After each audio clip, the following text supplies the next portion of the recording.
Það fer orðið að vanta veggpláss í sal Holtaskóla vegna þess að risastórar ávísanir þekja orðið alla veggi eftir ótrúlega sigurgöngu skólans í skólahreysti síðustu ár.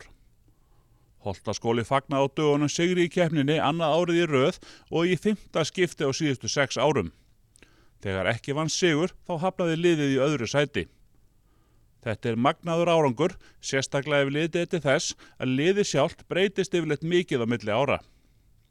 Ekki síður vakti árangur Stóruvogaskóla mikla athygli en öllum að óvörum náðu þau 3. sætinu á úrslitakvöldinu. Stóruvogaskóli fagnaði sigri í hreistigreipinni. 4. sætið náðist í hraðabraut og dýfingum og 5. sætið í uppbyggingum en í armbegjum var liðið næst neðst. Sjónvarp Víkurhetta fékk skólahreistiliðin frá Holtaskóla og Stóruvogaskóla til að mætast í óhefðbundinni keppni, sem fólst meðal annars í því að flytja appelsínur með hnjánum á milli staða, blása sápukúlum í mark, flytja smartís með sogröri og að lokum að koma keksköku frá enni og í munn með andlitsvöðvana eina að vopni. Það fór þannig að lið Holtaskóla vann allar þessar keppnisgreinar. Hvernig er þetta orðið í Holtaskóla? Er orðið bara pressa á að vinna núna hverju ári?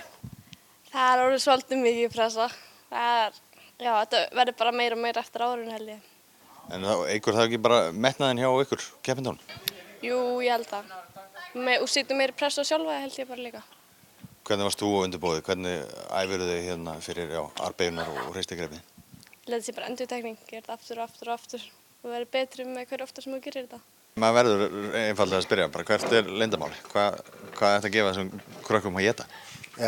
Ég finn ekki uppljóstra því, þetta er leyndamálið, eða ekki? Við erum ekki að halda það þennig. Nei, við bara æfum vel og mikið. Við erum grimmið því.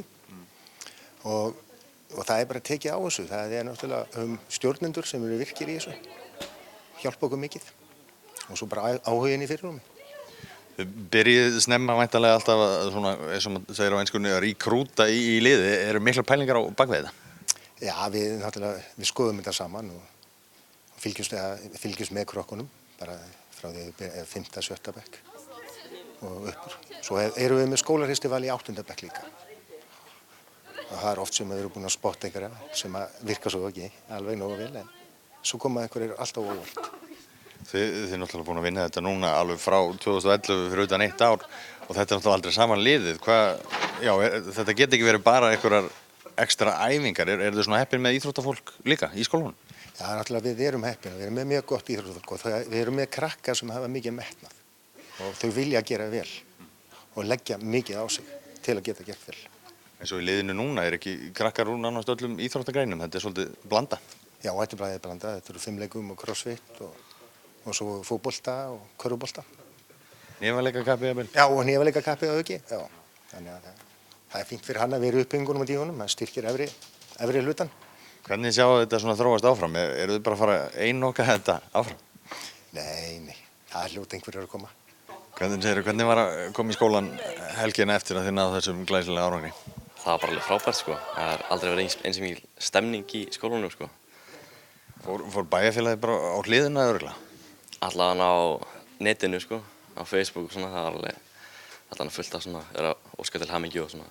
Bjuggustu eitthvað við þessu? Þið skriðu þarna upp úr riðlinum hérna og bjuggustu eitthvað við þessu í lokaúrslitunum? Alls ekki sko, við vorum alveg bara, við vorum að fagna sem við vorum að vinna bara Champions League eða eitthvað. Hvernig hefur stemningin í Vogum og Stóruvogaskóla verið eftir þennan glæsilega árangur? Bara búin að vera rosalega góð. Það hafði alveg gríðarlega jákvæð áhrif á allt sveitarfélagið og við erum búin að finna alveg rosalega hvatningar frá þetta. Facebook-síðan hefur logað frá öllum í sveitarfélaginu. Ég vissum að hafa ekki verið margir á ferðinni þegar þátturinn var. Það voru allir að horfa á sjónvarpið. Hvernig fóruð þið í ósköpunum að þessu? Hafragrautur á mótnana.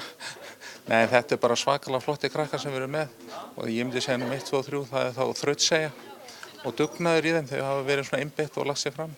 Kannski gaman að því að þetta eru ekki krakkar sem eru kannski afreksfólk í íþróttum. Það er einn sem stundar íþróttir alveg á fullu. Hinn 3 eru svona úr íþróttum þegar þeir voru yngri en fundu sig í þessu sem er alveg rosa gaman. Hvað hafið þið eiginlega úr mörgum krökkum að velja? Hvert er úrtækið?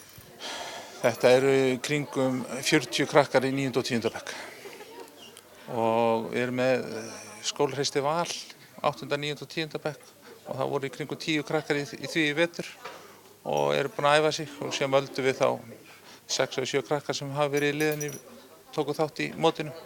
Skólan hérna í Reykjanesbæ á náttúrulega gríðarlegum árangri. Hafið þið hort svolítið til þeirra og svona hvað þeir eru að gera? Já, sjálfsögðu. Það hefur alveg verið, því að við erum alltaf í sama riðli og þeir, þannig að það hefur verið hvatning og þessi krakkar eru þetta samgangur hérna á milli á Suðurnesjunum, þannig að þau eru að æfa saman og tengjast, þannig að jú, það er hvatning, hvað gengur vel hér. Hvernig er svona framöndan í ykkur? Hvernig komið þið til leiks á næsta ári? Liðið núna, þessi sem hérna náðu þessum árangri, ætla að byrja núna strax í næstu viku að þjálfa upp næstu keppendur. Þannig að íþróttakennarinn fekk ekki frí í næstu viku, þannig að það verður bara að byrja að undirbúa sig.